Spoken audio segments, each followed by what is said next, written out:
Hi guys, it's Richardlizhu. In today's video, we'll be doing a deep dive comparison between one of the most popular split ergonomic mechanical keyboards, the Ergodox EZ Glow, and its younger brother, the ZSA Moonlander. Let's get started.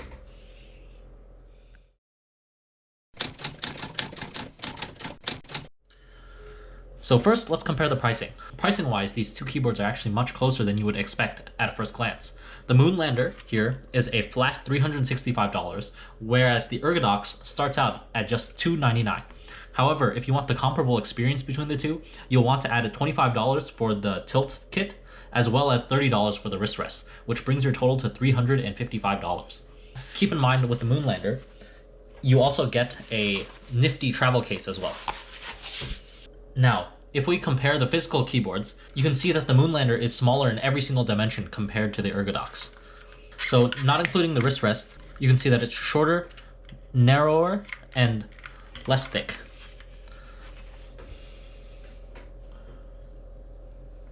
Of these two, I definitely like the Moonlander more. So the smaller size, along with the attached wrist rest, makes it more portable. It also takes up slightly less room on my desk. However, you keep in mind that these will both take a significant amount of real estate. If you compare to my full-size K95 Corsair mechanical keyboard, you can see that to have these keyboards at the regular size, it's almost, it definitely is actually, it's definitely much bigger than a 60% keyboard, and it's basically about the size of a 10 keyless. So I actually got this thinking that it would be just the size of like a 60% keyboard, but that's definitely not the case at all. So your mouse is not going to be as close as if you had a 10 keyless. So yeah, this is the size comparison of the full-sized Corsair K95 versus the Moonlander and the Ergodox here. You can check out the size comparison. So physically, I do like the design of the Moonlander better. A couple of things I like are that the Moonlander uses USB-C instead of mini USB. And on the other side, the Moonlander also uses USB-C, whereas the Ergodox uses USB-A.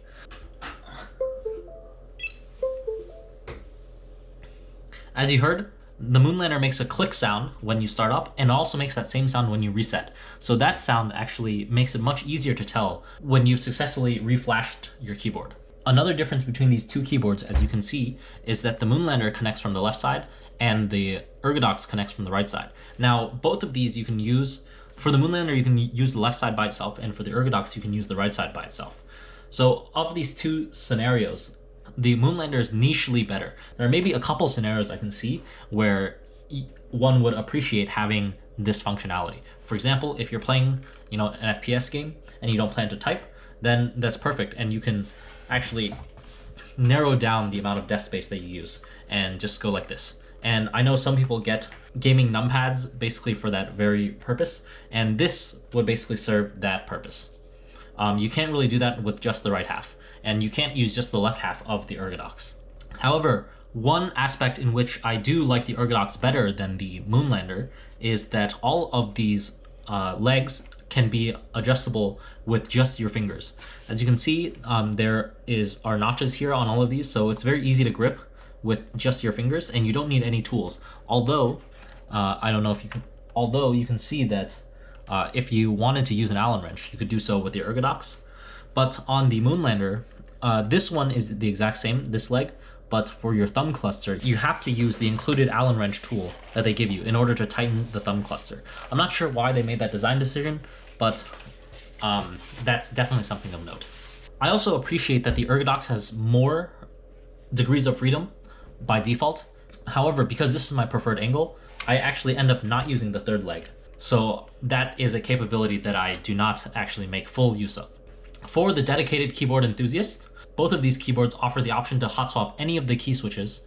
And speaking of the switches, they are more visible on the Moonlander as it is low profile, whereas the Ergodox is high profile. So there is more underglow and light leakage out from the Moonlander compared to the Ergodox. And this depends on what you like, but for me personally, I like the Moonlander style.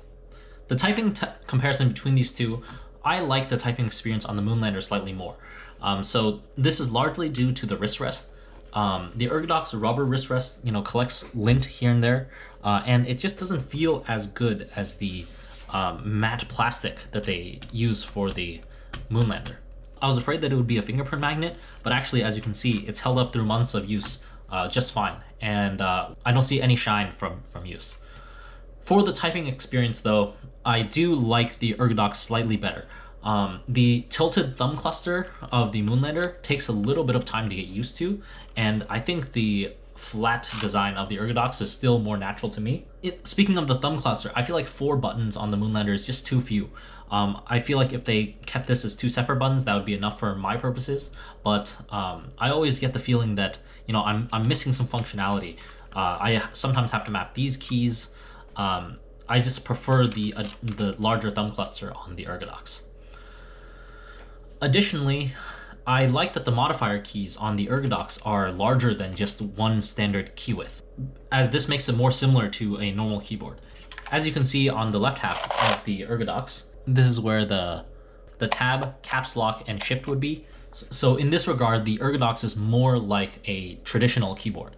When I'm reaching out with my pinky, I like to reach over actually on the far edge of the keys, so this way I know that I'm hitting a modifier key instead of just hitting a random other key. So I'm still not completely used to it on the Moonlander, but I definitely do prefer the way they do it on the Ergodox here. Now, however, the trade-off is that, of course, these wider buttons take up more space, so that I'm sure that's part of the reason of why the Ergodox is larger, because the total number of keys, the area of the keys, takes up more space than the Moonlander. Also, they got rid of some overhead, as you can see at the top, and on the sides. They definitely make it so that you can position your keyboard closer together with the Moonlander compared to the Ergodox. Now, onto the sound. I feel like the Ergodox echoes a little bit, and my friends have described it as being a thocky sound. So the Moonlander is definitely clickier, while the Ergodox I would say is a bit more muted. I polled my friends to see which sound they found more satisfying, and they all said that they actually like the Moonlander more, which I agree with. Now keep in mind this is a lot of personal preference, but here is a sound comparison.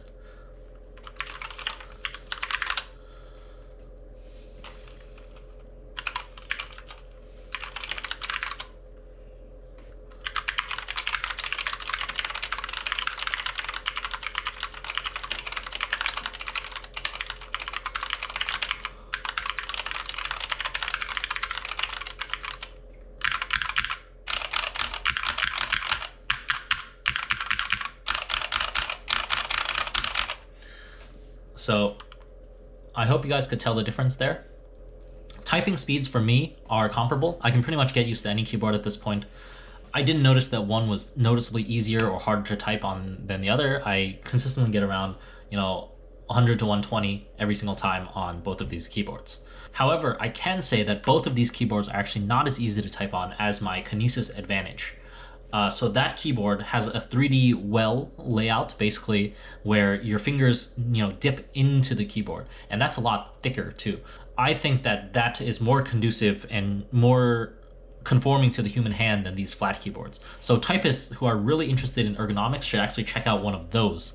But of course, I would say that the ergonomics of these are definitely better than your standard traditional keyboard.